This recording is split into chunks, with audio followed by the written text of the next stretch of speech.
Power is never afraid of rebellion. It is afraid of independence. There is a moment, rarely spoken about, when the top dog stops feeling powerful and starts feeling exposed. Not because someone challenged them publicly, not because a rival got louder, but because someone appeared who did not behave correctly in the presence of power.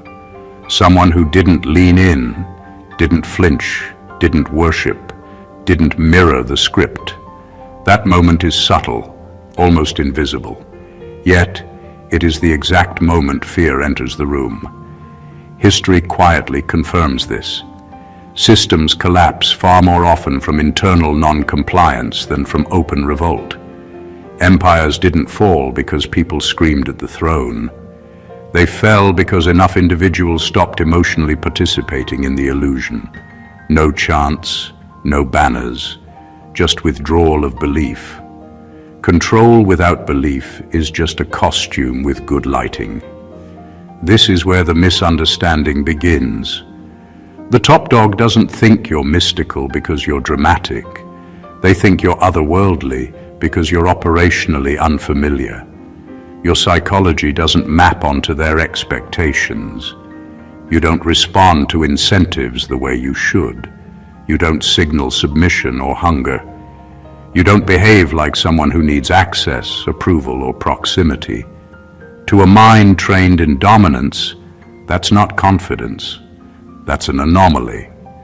And anomalies are unsettling, especially the kind that don't announce themselves, don't posture, don't evangelize, and don't try to convert the room. You're not anti-power, you're simply not oriented around it. That distinction matters more than people realize. One threatens authority, the other quietly dissolves it. There's also a strange irony here, and this is where it gets mildly funny.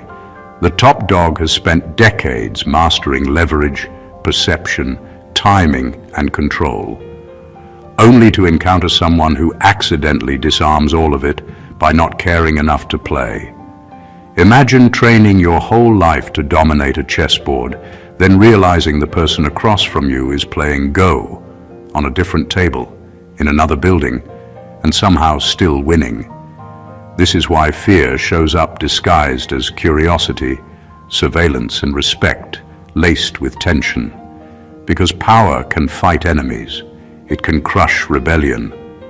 What it cannot easily deal with is a presence that operates on a logic it didn't authorize. This is not about superiority. It's about misalignment. And when the top dog senses that you exist outside their psychological jurisdiction, the story in their head shifts fast, not to awe, to concern. Because power understands one thing better than anything else. What it cannot categorize, it cannot control. Number one, you operate outside their incentive system.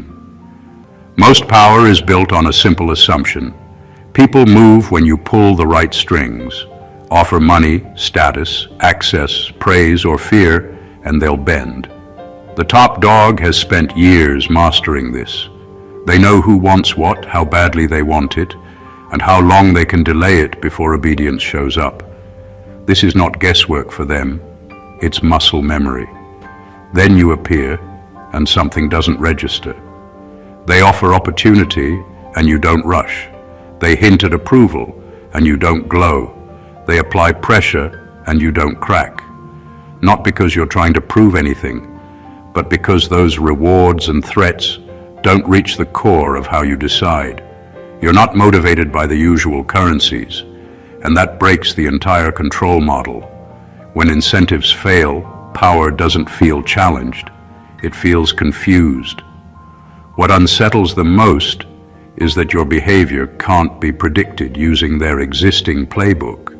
You don't escalate when ignored. You don't overperform when praised. You don't self-destruct when excluded. You move according to an internal logic that doesn't need external reinforcement. To someone who governs by leverage, this looks irrational. And irrational things are dangerous because they don't respond to pressure the way they're supposed to. This is where fear creeps in quietly, not panic, not hostility, unease. Because if one person can exist outside the incentive system, it suggests the system itself isn't universal. And if it isn't universal, it isn't law, it's just agreement. Power survives on the belief that its rewards are necessary and its punishments are fatal. You expose the lie without saying a word by continuing to function normally without either. The top dog starts watching you differently, not to admire you and not to crush you, but to study you. They want to know what moves you. They want to find the lever, and when they can't, something clicks in their mind that they don't enjoy admitting. Control only works on those who need something. You don't. And that makes you the one variable they can't neutralize, buy, or scare into place. Number 2, you see hierarchy as a tool, not a truth. Most people treat hierarchy like gravity. They assume it's natural, permanent, and unquestionable. Titles, ranks, seating order, who speaks first, who gets interrupted, all of it feels fixed in their minds. The top dog especially depends on this belief. Their authority isn't just about control, it's about everyone silently agreeing that the ladder is real and that their position on it means something beyond convenience. You don't share that belief. You recognize hierarchy for what it actually is, a temporary structure built to coordinate effort, not a sacred order of worth. You respect it when it works and step around it when it doesn't. That flexibility is deeply unsettling to someone whose identity is welded to rank. Because if hierarchy is just a tool, then their position is not destiny, it's a role, and roles can be reassigned. This shows up in small, quiet ways. You don't overreact to titles. You don't shrink in the presence of status. You don't over-explain yourself to people above you or talk down to people below you. You engage based on competence and clarity, not position. That alone disrupts the social rhythm they expect. Power thrives on predictable deference. You offer none, but also no disrespect.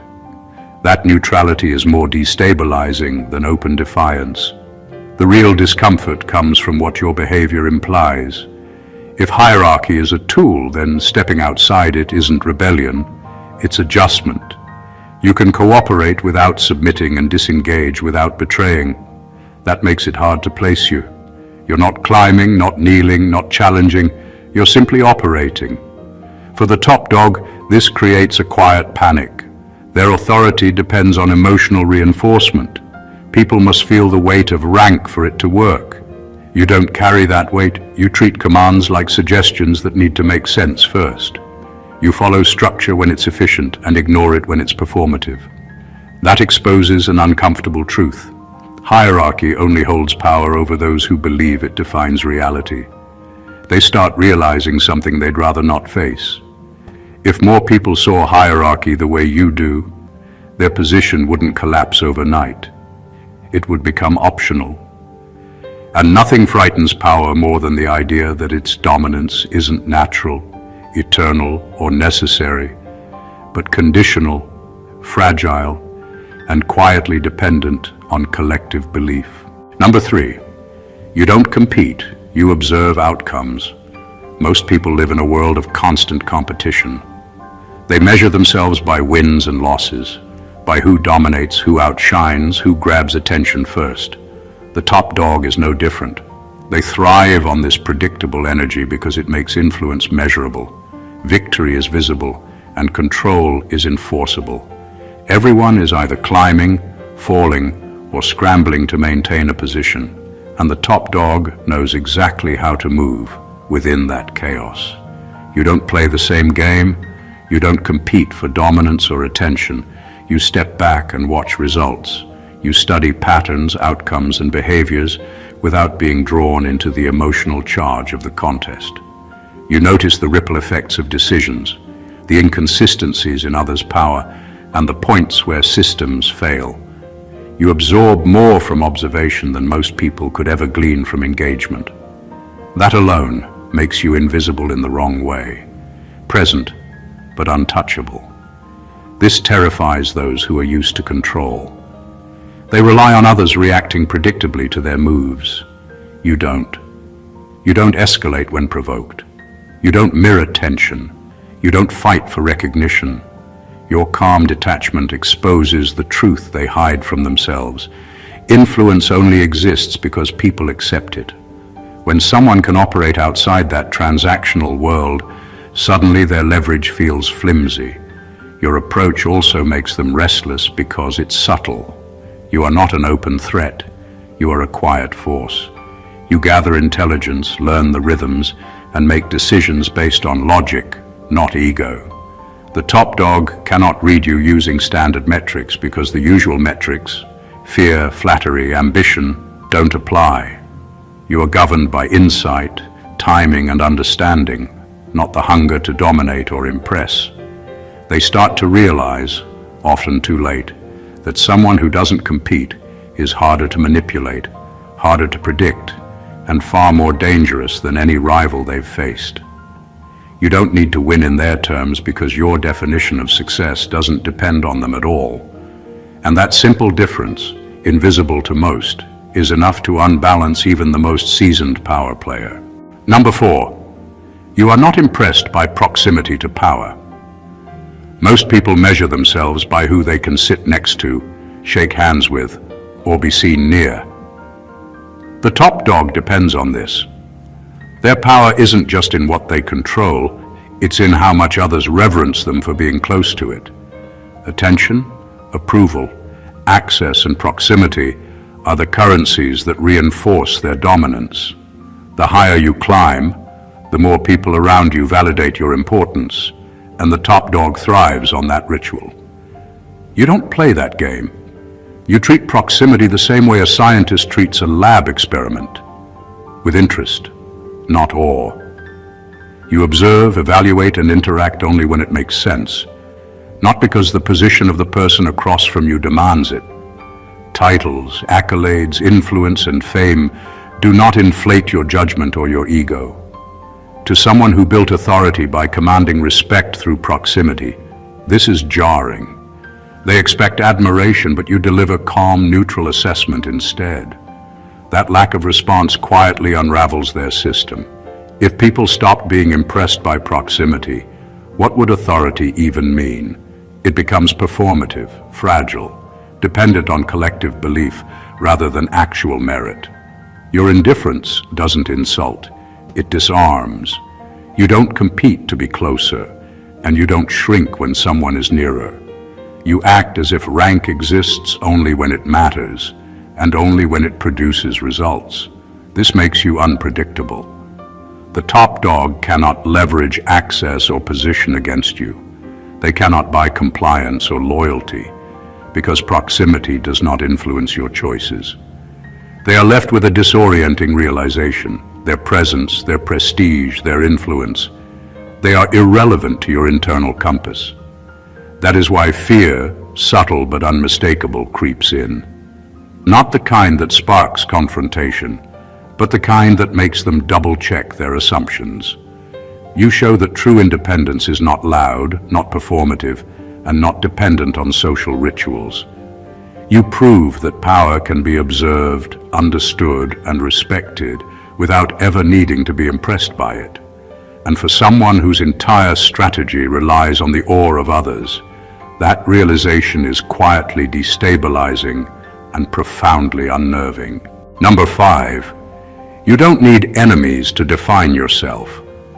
Most people define themselves through opposition.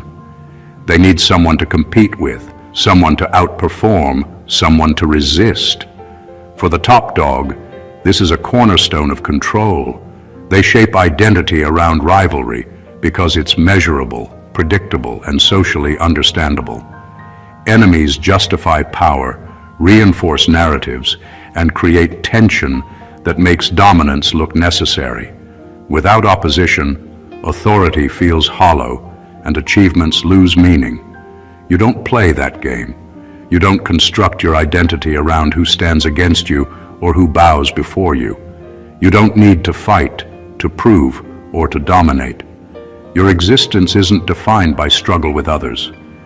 You operate from a place of internal coherence and self-validation, and that is deeply disorienting to someone who thrives on relational tension. They are used to reading influence like a map. Every action, every alliance, every rivalry tells a story.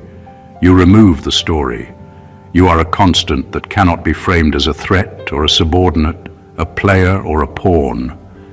This absence of relational definition unsettles them because it exposes a hidden truth. Power is often a narrative more than a force. If identity does not depend on opposition, the entire script of hierarchy begins to look optional. Your presence silently communicates that the rules they cling to are not universal laws. They are constructs, useful only for those who need validation from others. They may try to provoke a reaction, attempt to create conflict, or manipulate circumstances to manufacture opposition.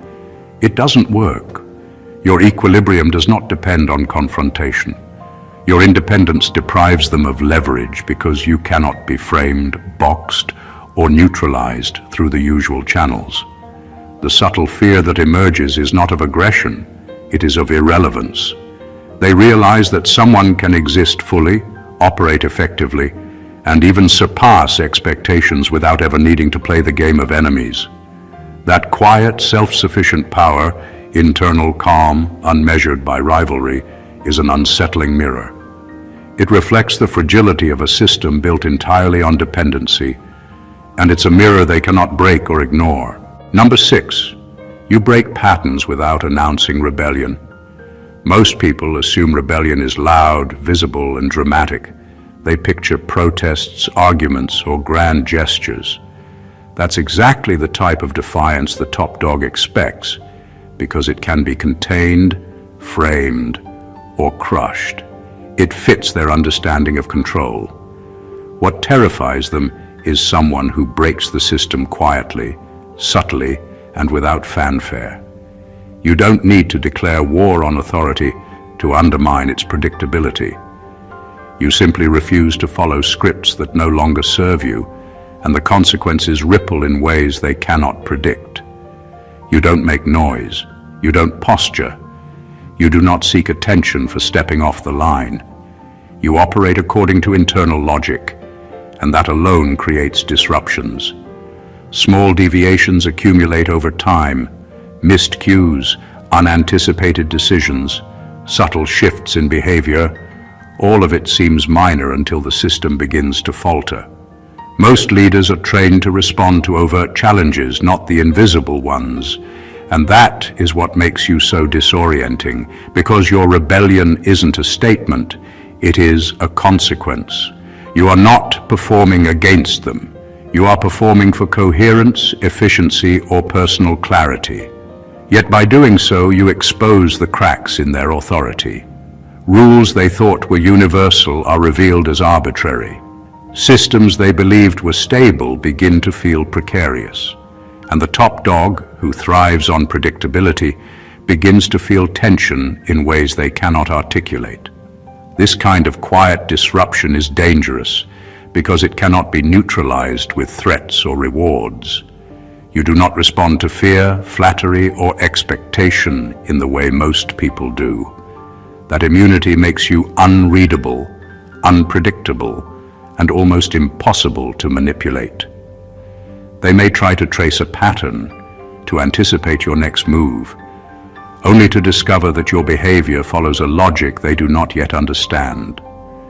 Breaking patterns without announcing it is not about chaos. It is about autonomy. It is about functioning in a way that is real, unforced, and internally justified.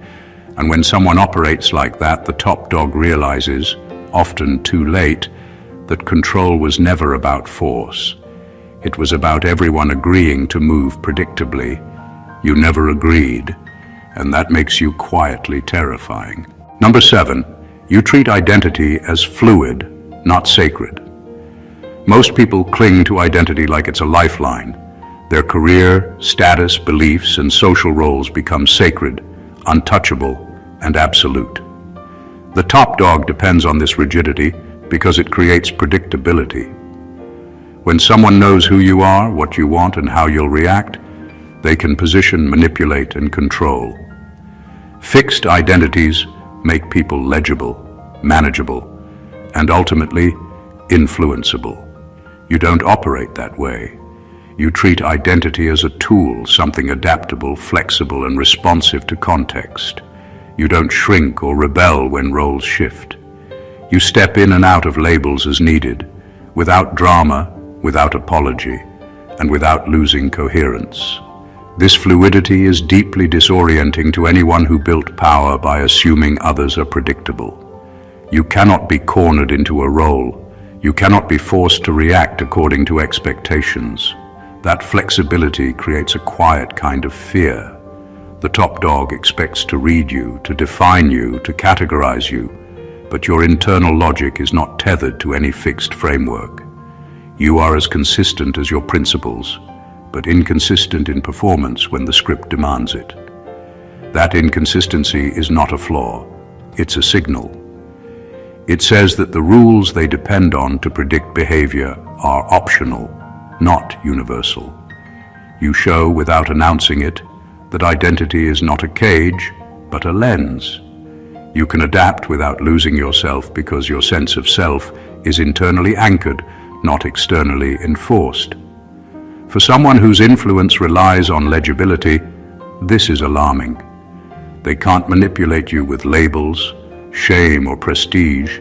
You simply shift, operate, and continue, leaving them grasping for control they cannot exert. Your fluid identity makes you untouchable in subtle ways. You cannot be framed, boxed, or cornered because the box itself is just another object in the room. And in the presence of someone who doesn't need to defend or prove a fixed self, the top dog feels an unease they cannot rationalize.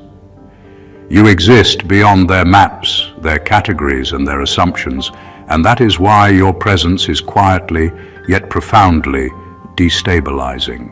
Number 8, you don't seek validation from witnesses. Most people measure themselves by what others see, hear, and think. Applause, attention, recognition, these are the fuel that keeps ordinary influence alive. The top dog thrives on this because it makes control measurable. When people react predictably, respond with fear, admiration, or flattery, authority feels solid. Validation is the glue that keeps hierarchies intact, and everyone participates, willingly or not, in that social contract. You don't. You don't act for applause, approval, or observation. Your decisions, your behavior, your presence exist independently of spectators. You are not performing for anyone, and that is profoundly disorienting for someone accustomed to being the center of attention. They expect reactions to define the situation, smiles, nods, hesitations, gasps. But when you remain neutral, fully present yet untouched by the audience, the script collapses. This quiet indifference creates subtle fear. It's not dramatic, and it's not overtly threatening, but it destabilizes the top dog's sense of control. When no one's witness matters to you, the usual levers of influence fail. Praise cannot manipulate you, intimidation cannot bend you, and proximity cannot impress you. That absence of need makes you unreadable. Their strategies, carefully crafted over years, suddenly seem flimsy because they rely on emotional reactions you simply don't provide. You operate on internal alignment, not external affirmation. Your calm, self-sufficient presence exposes a truth the top dog cannot easily face. Influence is fragile. It only works on those who care about the observer. By removing that dependency, you reveal the fragility beneath the performance of power. The more you detach from needing validation, the more untouchable you become.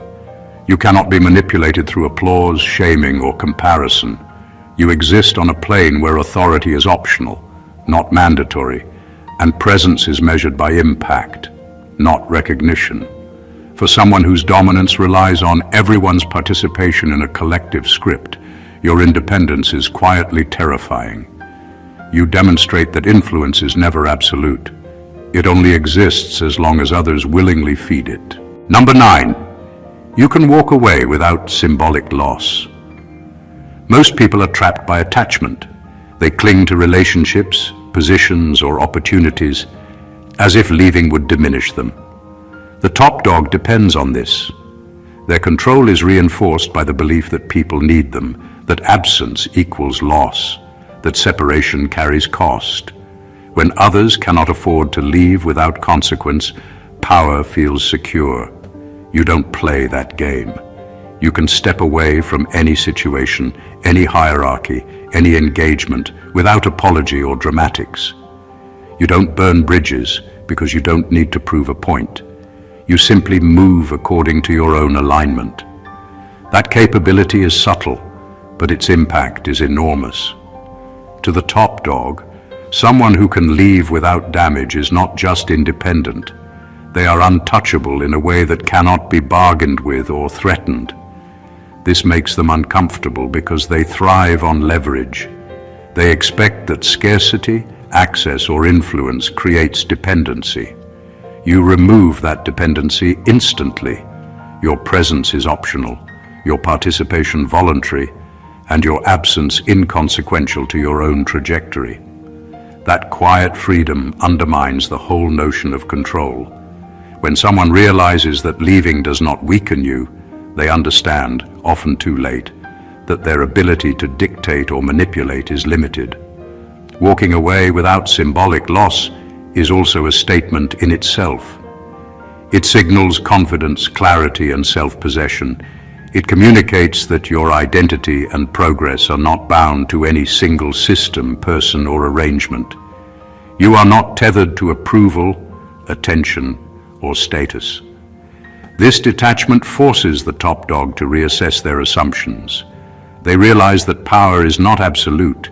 It is only a measure of what people allow it to be. The subtle fear this creates is not immediate or aggressive. It is the awareness that someone cannot be corralled, boxed, or pressured. You demonstrate that freedom is possible even within the structures they've built, and that their authority relies entirely on others' compliance. Your ability to walk away quietly, calmly, and without loss exposes the vulnerability of all those who think they hold control, making your independence both disruptive and deeply unsettling. Number 10. You don't mirror emotional energy. Most people operate on emotional reflex. Anger begets anger. Charm invites charm. Intimidation triggers submission. The top dog depends on this pattern. Their influence is amplified because reactions are predictable. They push, pull, charm, or threaten, and people respond in ways that reinforce their control. Emotional symmetry is the backbone of manipulation, and anyone who breaks that symmetry is a problem. You break it effortlessly. When they escalate, you remain calm. When they charm, you stay measured. When they try to intimidate, you do not contract. You respond according to reason, clarity, and principle, not according to their emotional rhythm. That difference is jarring. They are used to being able to anticipate behavior based on energy, and suddenly their calculations fail. They cannot read you, cannot predict your response, and cannot manipulate your state. This creates a quiet tension that grows under observation. People who rely on influence often mistake intensity for control, believing that reactions define reality. You expose the fragility of that assumption. By not matching their energy, you remove the feedback loop they depend on. Their tactics lose effectiveness, not because they are weak, but because they are irrelevant. You operate on a different metric, one they did not account for. The top dog begins to feel subtle panic. They can control many things, but energy misalignment is outside their training. They cannot push you into their narrative because you refuse to engage emotionally on their terms. This makes you unpredictable and difficult to contain. It forces them to confront a truth they dislike. Influence is only as strong as the responses it can trigger, and you refuse to be triggered. Not mirroring emotional energy is not coldness. It is presence. It is clarity in motion. It demonstrates that you cannot be read, swayed, or shaken by theatrical intensity. For someone accustomed to bending others through emotional leverage, your equilibrium is unnerving. You exist as a constant they cannot distort, a quiet force that exposes the mechanics of control while remaining entirely unaffected by them. Number 11. You measure time differently. Most people live on the clock of immediate outcomes. They measure success in quarters, deadlines, promotions, or social milestones. The top dog thrives in this structure because it allows influence to be predictable. Power is easier to maintain when everyone is chasing the same cycles, the same short-term markers. They understand how to manipulate urgency, reward, and consequence because everyone else thinks in the same limited framework.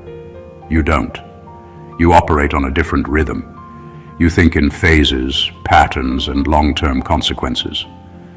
Short-term wins may be interesting to you, but they do not dictate your decisions.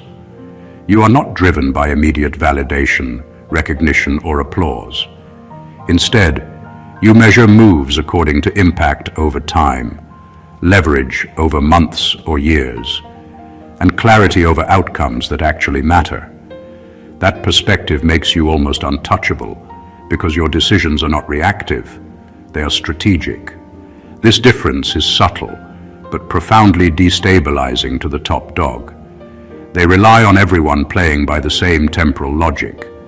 When someone ignores the urgency of the moment, does not panic under pressure, and does not crave immediate reward, it feels unnatural. They cannot push you with deadlines, cannot force compliance with impatience, and cannot manipulate with scarcity, because time does not govern your choices in the same way it governs theirs. By measuring time differently, you create a kind of invisibility. You move steadily, predictably unpredictable, responding only to what matters in the larger framework.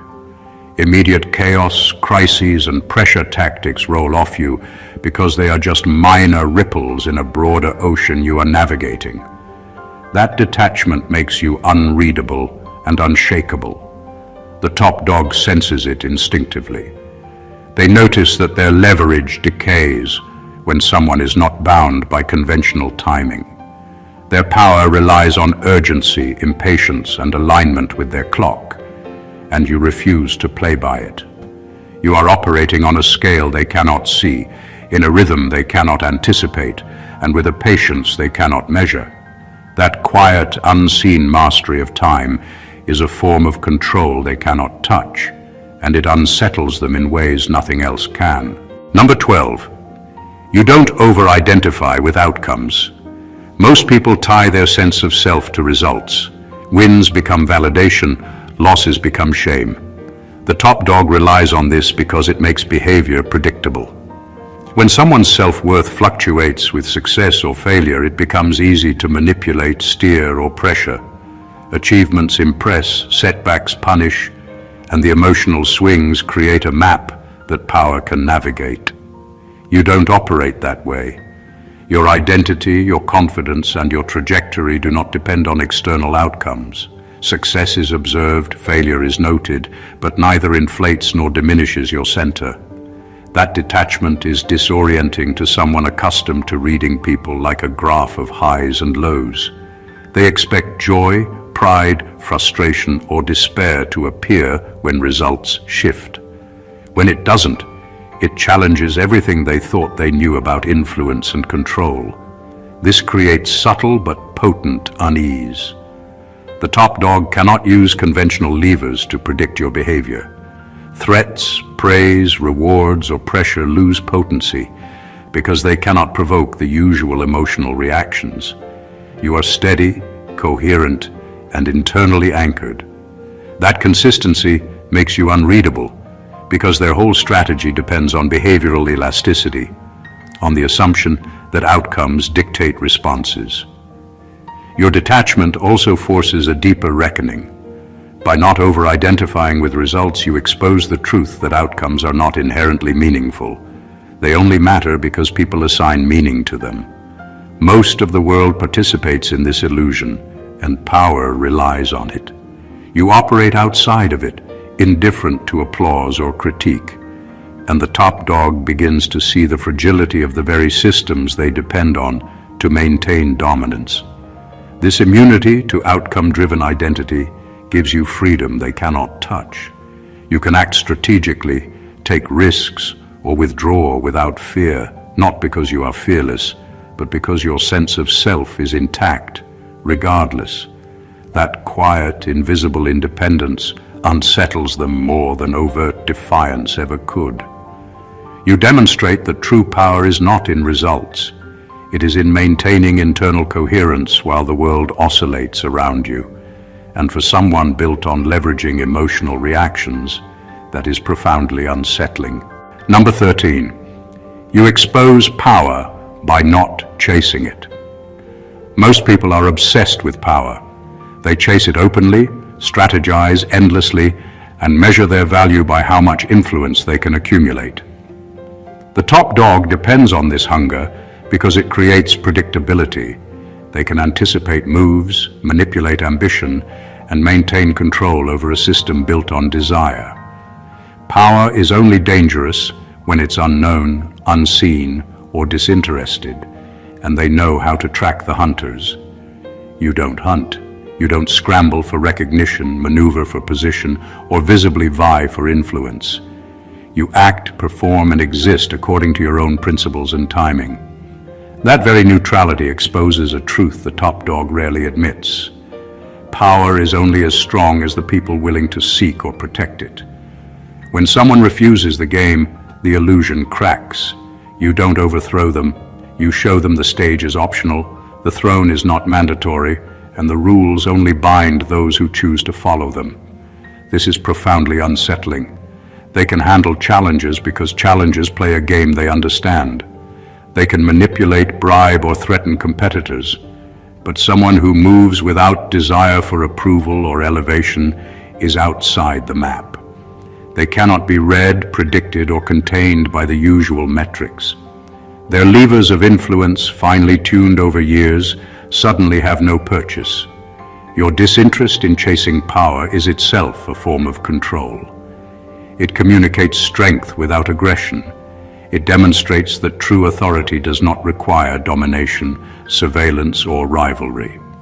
You maintain presence, capability, and coherence without needing to mark territory or gather followers. That quiet, effortless autonomy forces the top dog to confront a truth they cannot easily admit. Influence is fragile, and it relies on consent, ambition, and participation. By not chasing power, you reveal that its foundations are conditional, not absolute. You operate on a plane where authority exists only when it is accepted, and you refuse to accept it as a requirement. That revelation is subtle, yet deeply disorienting. You expose the machinery of control without touching it, and the top dog, who built a career on manipulating desire and ambition, feels the destabilizing weight of a system that suddenly seems optional. Number 14. You exist without needing permission to be coherent. Most people feel the need for external approval to validate their thoughts, choices, and presence. They seek confirmation, alignment, or acknowledgement to feel real. The top dog depends on this because influence thrives on dependency. If someone requires permission, they can be guided, controlled, or contained. Authority works because it creates consent, whether through fear, respect, or admiration. You don't. Your coherence, your clarity of thought, purpose, and presence exists independently. You don't need anyone's approval to act, decide, or define your direction. You operate fully within your own logic, and that is profoundly unsettling to someone who relies on legibility to maintain control. They expect a pattern. If they push, you yield. If they praise, you respond. If they manipulate, you falter. You defy all of it, and in doing so, you become unreadable. This independence is quietly disruptive. They cannot leverage you because your alignment is internal, not dictated by circumstances or social scripts. You cannot be coerced through expectation, seduced with reward, or shaken by pressure. Their influence, honed over years, depends on predictability, but your self-sufficiency removes every predictable variable. They are left with uncertainty, and uncertainty is uncomfortable for someone accustomed to controlling outcomes. Your presence demonstrates a fundamental truth. Coherence does not require permission. Authority, systems, and hierarchies depend on collective agreement to function. When someone can exist fully without seeking validation, they expose the fragility of all structures built on dependence. You operate as a constant, internally justified force in a world where everyone else's logic is conditional. For the top dog, this is quietly terrifying.